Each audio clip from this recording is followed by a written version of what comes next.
Assalamualaikum warahmatullahi wabarakatuh. Waalaikumsalam warahmatullahi wabarakatuh. Baik, pada kesempatan kali ini saya akan melakukan wawancara dengan Bapak Kepala Sekolah yang ada di SDN 13 Tengah Pinong.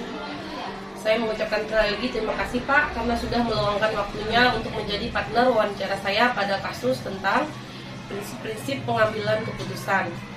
Baik, adapun langkah pertama yang akan saya lakukan, saya akan mencoba membacakan kasus. Saya mengangkat kasus 2, yaitu tentang kejadian Pak Dodi yang berada di SMA Tunas Gemilang. Bapak adalah kepala sekolah di SMA Tunas Gemilang. Pak Dodi adalah seorang guru matematika di sekolah yang Bapak pimpin. Ia adalah guru yang kompeten dan memiliki semangat belajar yang tinggi. Ia menguasai bidang yang diajarkan dan metode mengajarnya juga mudah dimengerti oleh murid-murid. Namun, ia memiliki beberapa masalah dalam pengendalian emosi dan pengelolaan waktu. Berapa kali Bapak mendapat keluhan baik dari murid maupun orang tua murid bahwa Pak Dodi ini kerap marah-marah pada murid-muridnya ketika ia kecewa pada sikap atau kinerja mereka. Bapak telah menyampaikan keluhan-keluhan tersebut pada Pak Dodi dan membimbingnya untuk memperbaikinya.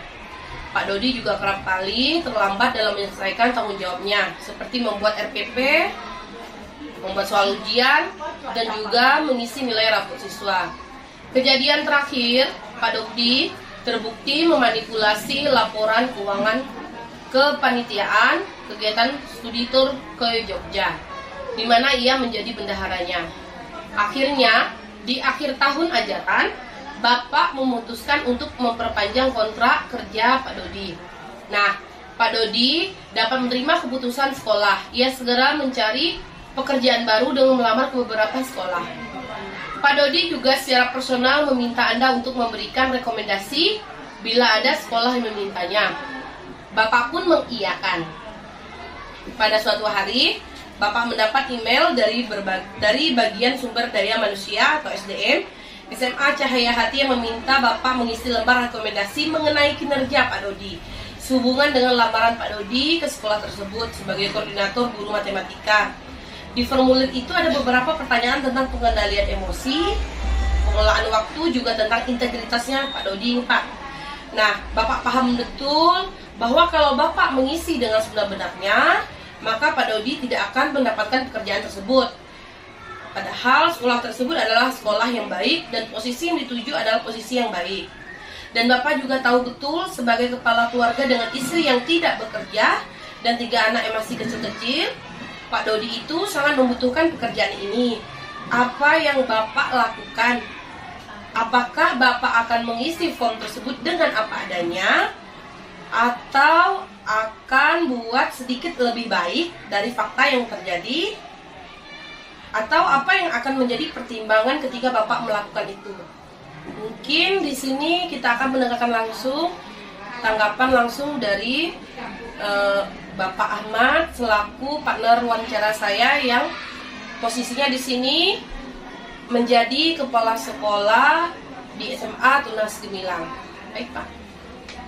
Terima kasih Bu. Apa yang menjadi kasus yang Ibu sampaikan itu memang sebenarnya satu sisi sangat berat, tapi saya sebagai kepala sekolah harus bisa mengambil keputusan di mana pihak sekolah juga merasa tidak dirugikan dan yang bersangkutan juga bisa mendapatkan pekerjaan.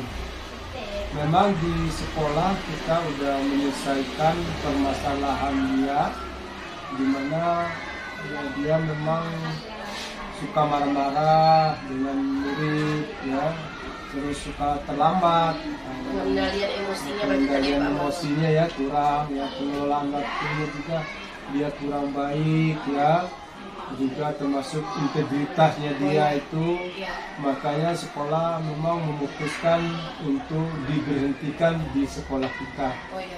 Namun dengan diskusi saya panggil yang bersangkutan itu dan dia melamar di sekolah dan sekolah tadi memutuskan untuk memberhentikan betul, dia betul.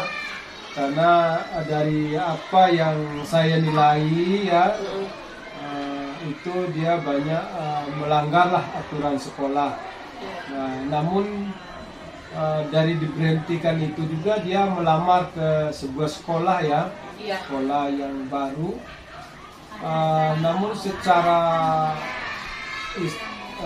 kedinasan tugas saya mungkin di sekolah saya udah selesai, tapi dengan adanya permintaan data ya tentang atau fakta tentang Pak Dodi ini, tentu saya akan memberikan ya informasi yang benar adanya ya, Pak ya. Ya, karena kita menginginkan guru itu mempunyai ya bisa mengendalikan emosi, ya pengelolaan waktu yang baik, juga tentang integritasnya itu.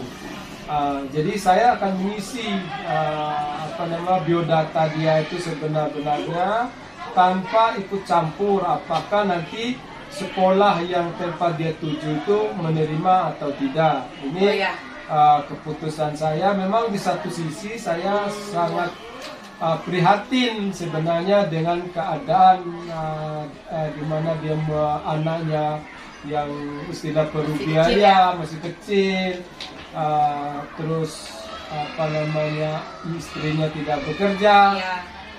Tapi semua keputusan di sekolah baru itu saya kan serahkan ke kepala sekolah yang bersangkutan. Tapi data yang harus saya sampaikan ya apa adanya, ya supaya nanti yang bersangkutan juga ini kan sebagai pelajaran juga, dalam arti kita sekarang ini kan anak itu benar-benar diberi kemerdekaan, makanya ya harus dia sebenarnya pelajaran lah di sekolah kita ini, dia harus bisa sudah bisa merubah ya tingkahnya begitu. Jadi saya rasa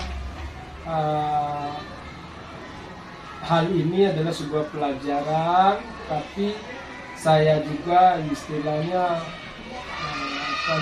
tetap memberi motivasi kepada Pak Dodi agar kedepannya kan lebih baik lagi. Begitulah mungkin Bu. Iya.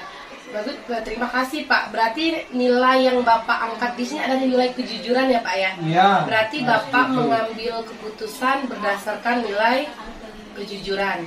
Ya. Keputusan yang Bapak ambil juga kalau di dalam dilema etika itu Pak, kebenaran versus dengan rasa kasihan tadi. Tapi kan di sini Bapak mengangkat nilai kejujuran, artinya Bapak akan mengisi form secara benar adanya, karena Bapak tadi mengingat bahwa ada karakter anak didik yang harus Pak Dodi bina.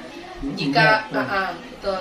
Ya, karena jadi, saya mengharapkan kejujuran ini yang utama, karena anak juga akan mengikuti bagaimana gurunya ya. Kalau gurunya jujur kan insya Allah juga anaknya juga pasti akan mengikuti ya Pak ya.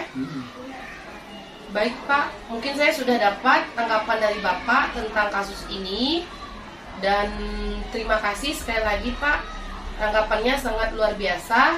Sudah dapat saya pahami bagaimana cara kita memutuskan menghadapi kasus nantinya di dalam kita memimpin. Mungkin itu saja ya Pak. Ya, terima kasih Bu. Nah, baik Bapak dan Ibu CGP semuanya, sesi wawancara kali ini alhamdulillah berjalan dengan lancar.